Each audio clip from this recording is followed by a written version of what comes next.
Mr. Alex Proyas. Professor Proyas, how are you, sir? Hi, Robert.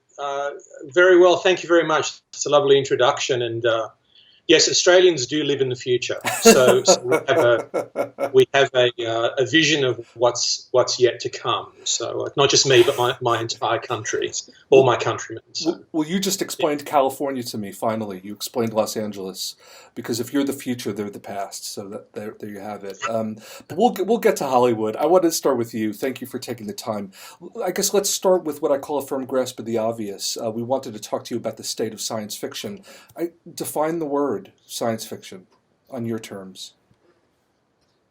Well, gee, that's a hard one. I grew up at a time where science fiction literature was being it was evolving into something called speculative fiction, Yeah. which in some ways actually describes it a lot better than science fiction. The term science fiction comes from the 1920s or 30s. I'm not quite sure when that was originated, but it's a very old-fashioned expression. Mm. And I guess it was trying to say that science was kind of allowing us to move forward and to shape our future and also predict our future in some ways, you know. Right. And Right. science fiction as a genre, I think, has evolved very much away from that into something that's far more humanity-based, perhaps. And science is something that now in our modern age we're a little cynical of it. We don't fully entrust that it's always going to do the right thing, Mm. and Yeah. always going to take us to the right place. So I guess for me that's I prefer that term in many ways than purely the term science fiction. Well, as you suggest, the word science has become a sort of political hot potato, for lack of a better term. My fear is that we have a climate change genre of filmmaking, but maybe you and I won't be here at that point in humanity. Hopefully, we can avoid that. It's interesting looking at some of your early film influences. You said at around 8 years old is when you saw Lawrence of Arabia, which is sort of a big film, and also around that time, 2001 Space Odyssey. But you said you were slightly hesitant at that time to call 2001 science fiction because the term wasn't, you hadn't really embraced that term. I'm imagining 2001 clocks in as sci-fi for you now, in retrospect. Yeah, I think so. I mean, movie science fiction is obviously very different to literary science fiction. Right, And right. I grew up reading the stuff, very much embracing that genre in literature. And movies very rarely lived up to the possibilities of what the literary science fiction could come up with. Right. 2001 obviously is one of the very few exceptional, cinema experiences that create a kind of a cinematic equivalent to this philosophical exploration of ideas, which I Yeah. think is what science fiction is so great at doing. And it's one of the very few. They come along once every few decades or few years, I guess. Yeah, yeah. You gave us one as well, and we'll get to that a little bit. Cheers. But I agree with you. It's funny also, I tell my students a lot, film is science fiction. It's literally the science of technology and the Very fiction true. of design and performance. So it's apropos that film does science fiction well, but as you suggest, there's a whole literary tradition that film couldn't be without Philip K. Dick and Isaac Asimov and Frank Herbert. We don't have screenwriting anymore. Philip K. Dick is the best living screenwriter, and he's not alive. Yeah, Uh, yeah. but another question, not to micromanage this, but I want to micromanage it because I want you to fend me off. Wizard of Oz is a film that you said you liked as a child or as a youth. Is that a science fiction film? Um, Again, it's hard for me to quantify that description. Yeah. Science fiction as a term, as a genre label, I use that in a very different way to perhaps the way it was intended. Hmm. To explain that, what I mean by that, For me, I what I'm trying to do with my own movies is create a mythology, a meaningful personal mythology, and a landscape that has some, again, personal resonance to me. Yeah, yeah, Um, for me, that's the fun of making movies, and what you said is very true. And I believe that all movies are science fiction. All movies create their own reality in that respect. They create their own world, and that's what I loved about movies. That's why I embraced, movies like Lawrence of Arabia equally as much as I did 2001, right, right. or Tarkovsky's Stalker, because they're all, for me, they're all kind of the same thing. Yeah, yeah. So cinematically, to me, creating a reality, creating an alternate world, an alternate reality, is kind of partly what I think of as science fiction. And to that extent, I guess, yeah, Wizard of Oz is kind of a science fiction movie in that respect. Well, it's interesting. I just did a talk with Salman Rushdie, who also waxes very poetic about Wizard of Oz and puts it in that place as well. And again, I'm not trying to sound too academic here. I just you two, a lot of the modern cinema lovers, plus the fanboy, plus the ain't it cool news culture, you have a lot of people who look to you as an arbiter, as an inadvertent arbiter of these terms. So not to bog you down with them, I'm just curious. We're speaking with Alex Proyas here on Murmur. I want to talk a little bit about, it's funny, talking about Dark City, I just want to skip a stone over it, because I wasn't sure if you were aware, George R. R. Martin called it his seventh most favorite fantasy film. He issued a list of his 10 favorite fantasy films, and Dark City was seven. Did you know that? No, I didn't know that. No, no, that's a great. Great. Then let me make you blush a little bit. He says Alex Proyas's masterpiece is a hard film to categorize. Now, this is George R. R. Martin. I could have easily put it on my top 10 science fiction films, just as easily on my top 10 horror films, and it would not have been out of place on my finest noir films. They don't get much more noir than this. In the end, though, it feels more like fantasy. I guess I'm piggybacking that not to make you self-conscious, but as you say, it seems like Dark City had mixed a tradition of your loves and different genre fascinations. And Yes, of course. yeah, yeah. Yeah, and he's very perceptive. He's a wonderful writer, and obviously, and also very perceptive about Dark City. Dark City started off as a kind of surreal homage to I don't know, Louis Buñuel. Wow. And Tarkovsky. Yeah, It was yeah. not it was not. I didn't sit down and decide to write a what I would quantify as a science fiction movie. It sort of evolved into one, because being a Hollywood movie, science fiction as a genre term, as a genre label, is a convenient thing to apply to something because it helps you, sell the movie. It Yeah, helps yeah. studio understand what it is that you're trying to do, and for a long time, studios didn't understand what science fiction meant. Now they sort of think they do. So it actually helps to be able to say, is it a western? Is it a musical? Is it a science fiction movie? It's a way to encapsulate what something is. But it didn't really change the essence of what the movie, what the screenplay was, and what the movie became, which is it is a kind of, as I was saying before, an attempt to create my own personal mythology and my own personal reality that meant something to me that wasn't really using, science fact as a way to springboard into this reality. It's kind of its own thing, really, if that makes any sense. Just don't say it's an alternative fact. I think if you stay clear of that term, we'll be okay. I was speaking with Alex Proyas. I want to segue a little bit into our main, or Act Two of our talk here, which is the current state of sci-fi. I'm going to leave it open and just sort of start with that. Where are we now? I've kind of bombarded you with definitions a little bit, but what is this current state of modern science fiction as it relates to moving imagery, whether it's short form content, long form content? Is this a good time?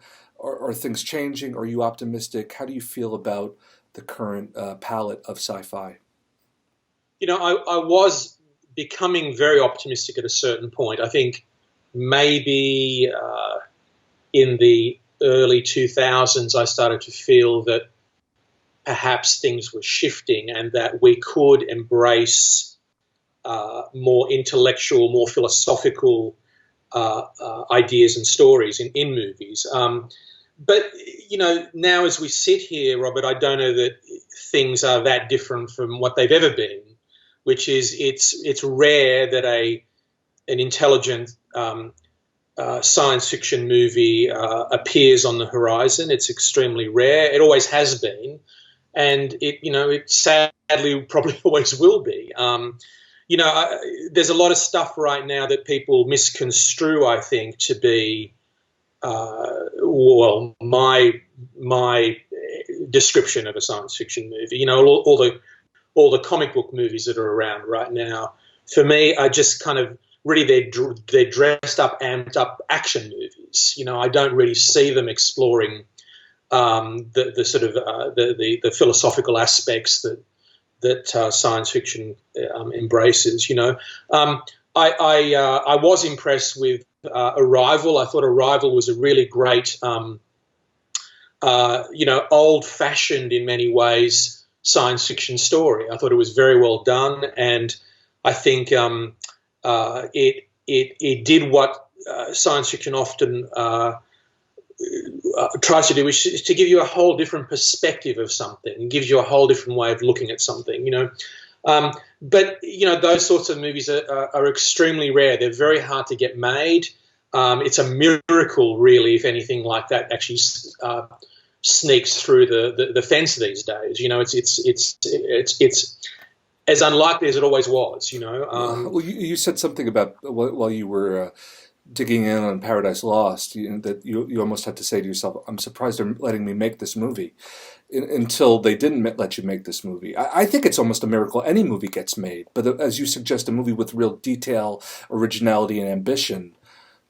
Good God, I mean, that's what's harder than a miracle, Well, then I guess I didn't want to go through individual titles, but I just as you talk about Arrival in the hands of a skilled craftsman, Denis Villeneuve is doing now Blade Runner 2049. Does that give you any inch more hope, or does that? I'm not a fan, as you probably know. I'm not a fan of sequels or remakes.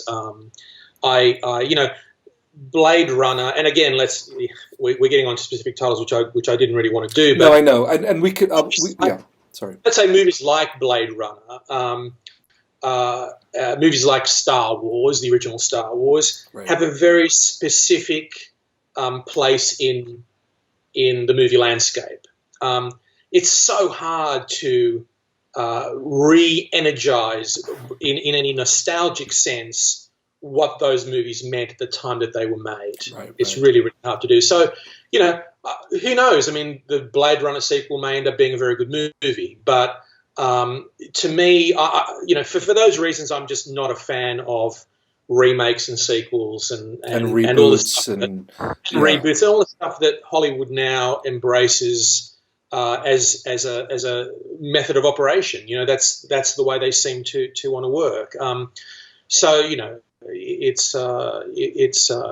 it's not my favorite way of making films. I think I get excited, and look, I've been offered many sequels and comic book movies and stuff, and I can never get excited about those, because for me the fun of making a movie is originating the visual ideas and in many times the story itself, and coming up with something new, something that I'm excited about creating because it is new, Right. Now, people can argue that, many times as a filmmaker, I fail to do that, but at least that's what I'm trying to do. And so the notion of kind of plugging into an existing cinematic world, to me, it's just never exciting as a filmmaker. Well, if ambition is an albatross, I always joke that Orson Welles was a failed filmmaker. He once said He was asked. He was once asked to describe his career. He said, "I started at the top and I worked my way down." So I think these words like success or failure, are all within the eye of the beholder. I think your ambition is to be protected, not to be uh, pinned on a board and thrown darts at. I want to. One thing you said about The Crow that I thought was interesting at the time. I believe you were living in Los Angeles, and you talked a little bit about your frame of reference before making the film were comic books and maybe even graphic novels. And I was wondering what were some of your early comic graphic novel turn-ons. Are we talking Jack Kirby? Are we talking Frank Miller? Are we talking Alan Moore? What comic books have kind of always turned you on as graphic precedents? Specifically the French comic artists. In Ah, fact, I've never been a big fan of American comics, really. I guess I'm more of a fan of more recent. I guess they're called new wave comics. I don't know what the term is. Underground comics. But I was never really a fan of the old fashioned DC Marvel school right. of comics. I was specifically influenced by Heavy Metal magazine, which was I was going to say, I'm thinking heavy metal. I'm yeah. thinking, Hodorowski's Conceptually, Dune. Yeah, thought they were doing some really cool stuff. yeah, yeah. And a lot of that was obviously adaptations of the French comics, and the Belgian comics. Mobius in particular was a guy that Amazing. I used to try and draw like him. I'm a bit of an artist, and I used to copy his drawings, and obviously failed miserably at being able to draw anything like him. By your accounts, you shouldn't leave the house. You sound like a failure, and you're not in any way. But so go on. Yeah. Well, So, no, no. yes. What about modern comics? Are there modern comics that you gravitate towards, or that have been catching your interest at all? And do you read comics on a daily, not daily, but on a modern basis, on a contemporary basis?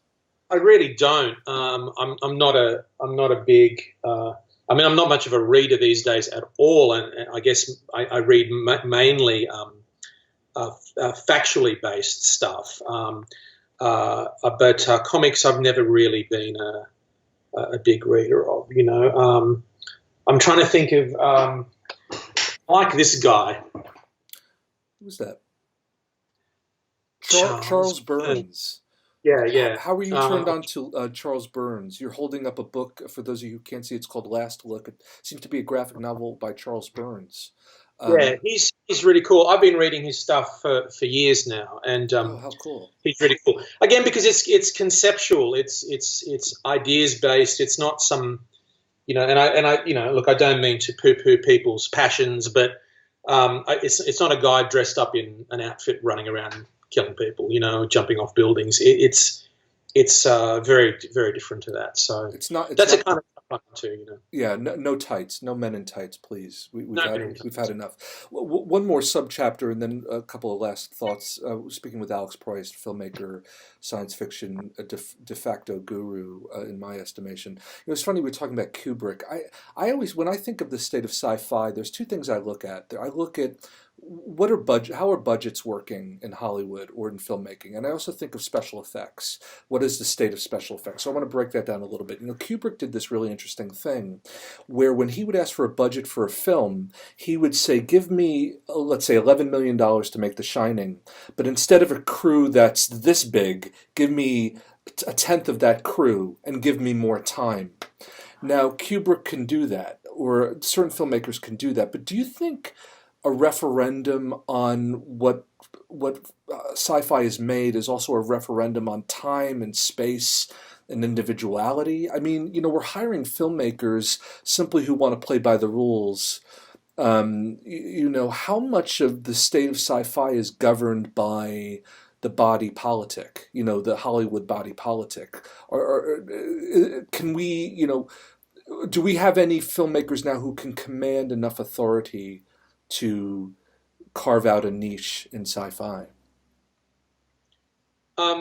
It's a complicated question.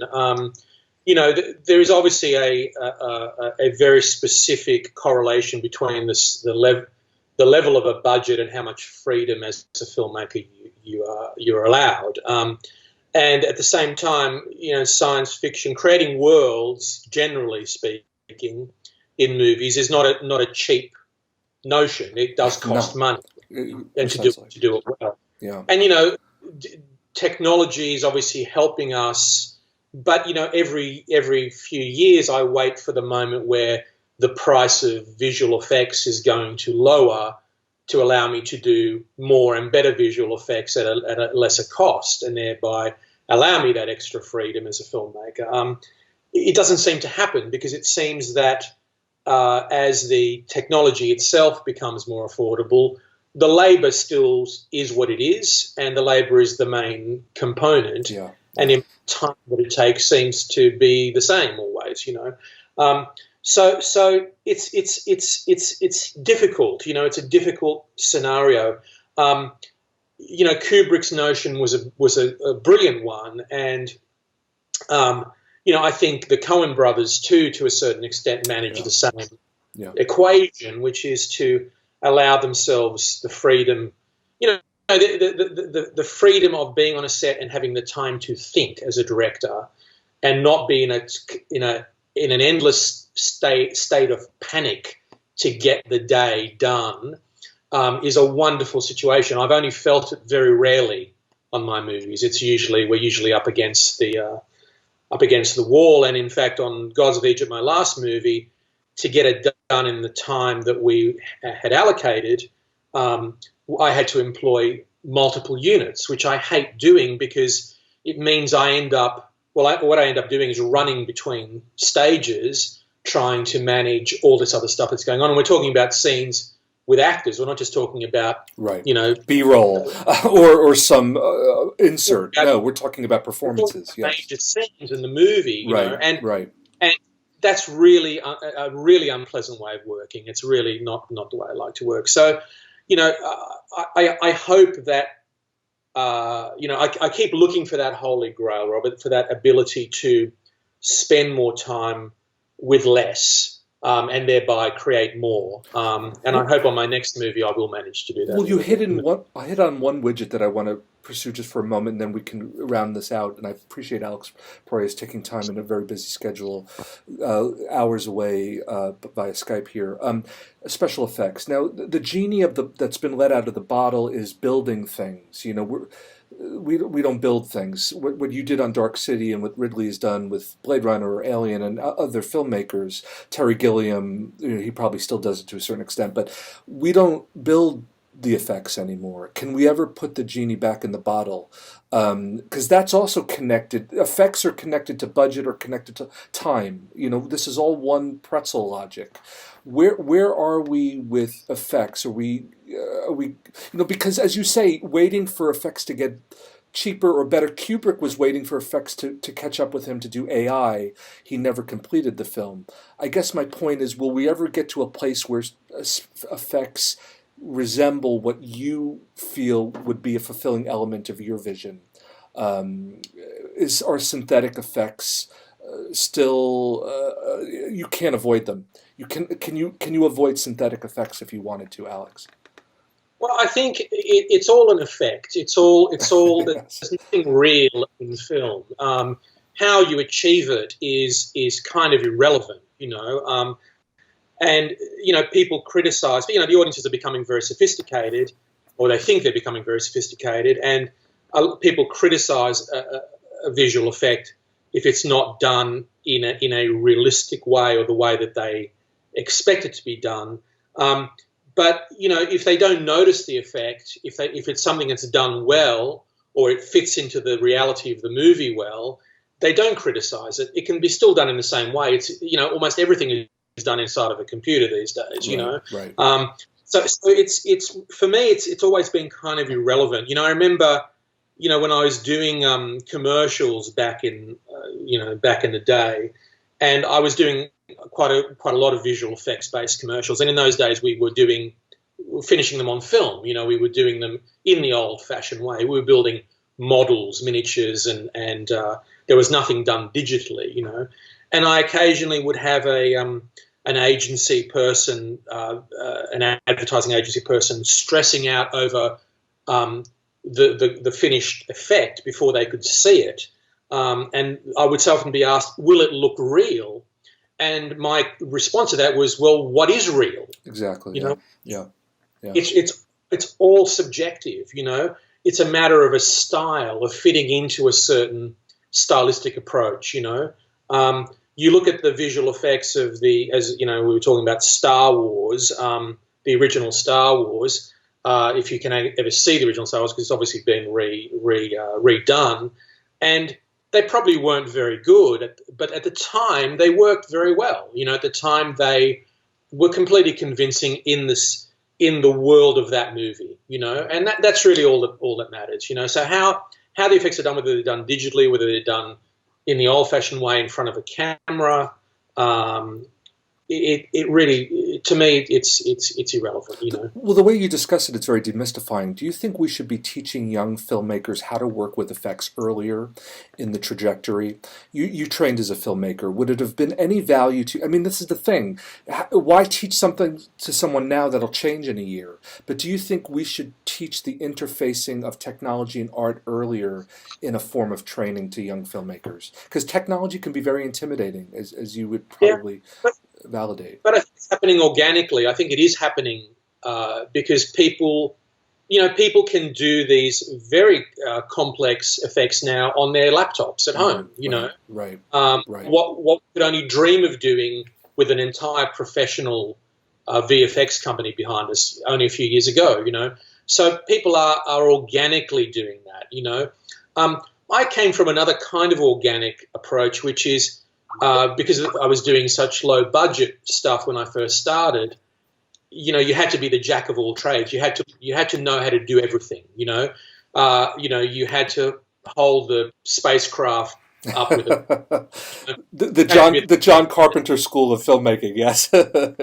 So that was its own training. Right. Right. And you know, so often, you know, again, in terms of creating a reality, you know, we would try and create artifice in the scene. I mean, I like stylized visuals anyway. So we try to make the real stuff, the so-called real stuff, the live action stuff, more artificial looking, so that the artificial looking VFX would cut in well. You know, if that makes sense. Complete sense. That's an interesting strategy. But it was trickery. You know, it was trickery. It was a way of making it all come together. You know. But I think, you know, just to answer your question specifically, I think, you know, younger filmmakers are, you know, if their minds are in that world of creating realities, then I think they're learning in their own organic way right now, you know, which I think is an encouraging thing, really. You know? And as you suggest, we don't want the tail to wag the dog. We want to teach filmmakers craft. And the other stuff are layers of an onion. But if my filmmakers are asking me too much about which cool camera they should buy, I think their heads are in the wrong place. Just as an outro, Alex, we've been with Alex Proyas very generously Skyping with us here. What about small format sci-fi? I know this is a whole conversation, but I was looking at a colleague, collaborator, Rufus Sewell, on Man in High Castle. You know, again, I won't ask you if that's sci-fi. But what about sci-fi on a smaller screen? Do you think it's nesting well, or do you think it's still a domain of a terrestrial cinema experience optimally, sci-fi? You know, I'm not a big TV watcher. I find for some reason I've never really embraced episodic television.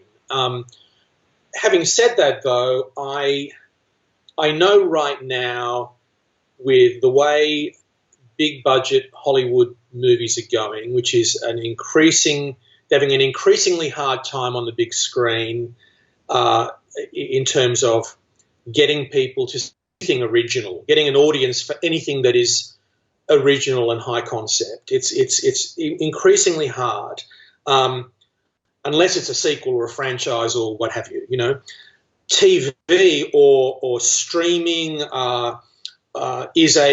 is a new domain that I think is very exciting. It's it's allowing the more thorough exploration of ideas, and so I think it's very well suited to science fiction and fantasy. I think it's a really good medium. The project I'm working on at the moment, and it just worked out this way. I didn't intend it. I started writing a script, which is it's a story about parallel universes, and I just kept writing, and my first draft ended up being something like a ridiculous 200 long pages. And I thought, well, I've actually written something that I can never condense down into a 2-hour movie. It's just not possible. It's just too complex. So I am now exploring the notion of, a limited series approach, breaking it down into 3 episodes or 3 movies or whatever it's going to be. Cool, man. Very cool. So and it's exciting me because I think it is a way to get some ideas through the pipeline that are perhaps not ever going to be seen on a big screen. With that viscosity, would you ever publish a novel? Would you ever write a novel? I started off wanting to be a novelist because that's kind of what the medium that it excited me. I was thrilled when someone did a novelization of Dark City, and the paperback came out and it had my name on it based on a screenplay by me. So just how cool! Just the name on a book was really thrilling to me. Right. So yes, look, it's always about how confident you are about doing something. I've spent decades writing scripts, and my writing style I believe is suited well to it. I'm lazy when it comes to describing people's inner emotions because I feel like we'll work that stuff out on the set, or I'll work that stuff out with the actors. Yes. Are my accomplices in sorting that stuff out. So the idea of writing that all out, and it's, I'm being facetious. I'm no, not of course. It out, but the idea of writing it all out is to me hard work, as a writer, and I write very slowly anyway. So God knows how long it would take me to write a novel, But maybe one day, maybe years from now, I'll have the time and inclination to do that. In closing, you tweeted out this really amazing photo of the four superheroes on a bench not too long ago, and it said, "Are we getting tired of them yet?" And I guess I thought 2 things. I thought maybe this is a project for Alex. Maybe the Super Friends and the Justice League is old men. But I guess the real question is, of all the superheroes in the realm, which one is there a character that most magnetizes you? I mean, we all have that one character that, it would be Aquaman or whomever, or Iron Man, or whomever. Is there a character that mesmerizes you amongst the other superheroes? Oh, look, I've come close with a couple of projects over the years. Watchmen is something that I was going to do for a while, and that was one of the many versions of Watchmen. It was straight after iRobot. In fact, they wanted me to do Watchmen, and really, and I honestly just didn't have the energy. I like the comic, because it is subversive. It's not, it's a very original comic, But I didn't have the energy after my very unpleasant experience making a big studio movie with 20th Century Fox, And only recently I was asked to talk about doing the movie that ended up being Superman not Superman Returns, the one that the Bryan Singer one, or Zack. The one where with Michael Shannon with Amy Adams. Okay, yeah. I don't know the Superman's Man of Steel. Yeah. Right. I like Superman as a character. I've always been intrigued by because he is the ultimate superhero, and making a movie about a guy who is invincible is really a challenge, So I was interested in embracing that challenge, but it didn't work out for very many reasons, so.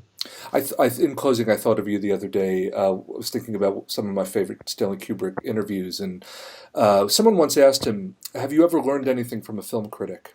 He said, "Well, when a film critic has watched my movies as many times as I have, then I'll start listening to film critics." I want to thank you, Alex Proyas, for being here with us today on Murmur.